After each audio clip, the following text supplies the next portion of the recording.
तो अभी हम कर रहे हैं एक्सरसाइज 3.2 के क्वेश्चन 3 का सेकंड पार्ट, और सेकंड पार्ट में इन्होंने क्या बोला है, the larger of to supplementary angles exceed the smaller by 18 degree, find them. मतलब हमको दो एंगल है फाइंड करने हैं। स्टेटमेंट से सबसे पहले इक्वेशन बनाएंगे। ओके, तो सबसे पहले देखो क्या है कि हम ऐसा मान लेंगे कि let one angle is equal to x degree, okay, and let second angle is equal to y degree. तो हमने एक को x मान लिया, एक को y मान लिया। अब देखो स्टेटमेंट से इक्वेशन बनाएंगे।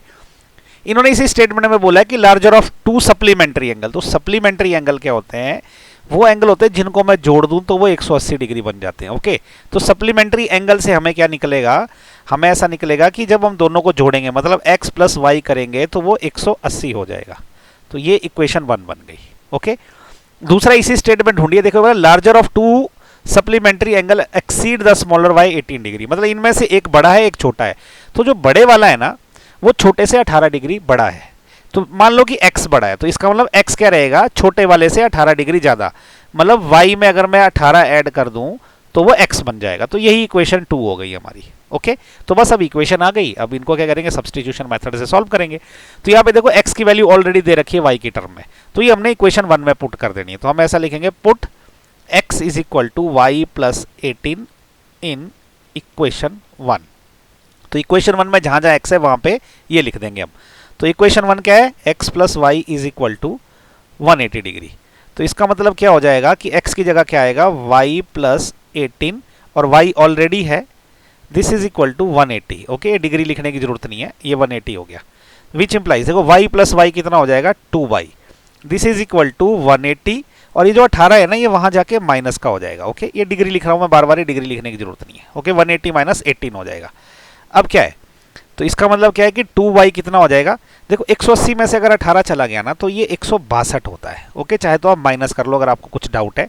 तो देखो 180 माइनस 18, 10 में से 8 गए, 2 रहता है, यहाँ पे 7 रह गए, 7 में से 1 गया तो ये रह गया 6, और 1 से 1 रह गया तो 162। ओके, तो यहाँ से जो है y कितना आ जाएगा, 162 अपॉन ये 2 चला जाएगा बटे में।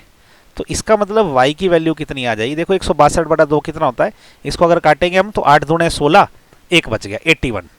तो y आ गया 81 डिग्री, क्योंकि एंगल जो है वो डिग्री में होता है। ओके, तो y की वैल्यू आ गई। अभी x की वैल्यू क्या आएगी, देखो इक्वेशन 2 या इक्वेशन 1 कहीं से भी निकाल सकते हैं। तो मैं इक्वेशन 2 से निकाल लेता हूँ। ऐसा लिखेंगे, पुट y इन इक्वेशन 2। आप 1 में भी डालोगे सेम वैल्यू आएगी। ओके, तो 2 में देखो क्या है, x की वैल्यू क्या आ जाएगी, y प्लस 18। तो y क्या है, 81 है प्लस 18, तो x कितना आ जाएगा, 81 प्लस 18 कितना हो जाता है, ये हो जाता है 99। तो ये आ जाएगा 99 डिग्री। ओके, तो ये x की वैल्यू आ गई। तो हमारा आंसर क्या आ गया, हमारा आंसर आ गया विच इंप्लाइज कि one angle is equal to ये 99 डिग्री, और दूसरा एंगल क्या है, वो y है।